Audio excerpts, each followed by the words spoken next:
360 names were read tonight. Not all in Colorado, these were around the country. There's one flag for every officer who lost their life during the line of duty in 2020.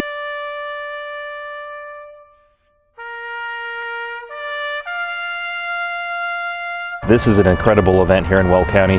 We have a very law enforcement friendly community, and this is an opportunity for law enforcement to gather, honor the memories of those who lost their lives in 2020, but also for the community to come out and interact with law enforcement, show their support for the first responders who protect us day and night, who are out there serving us day and night.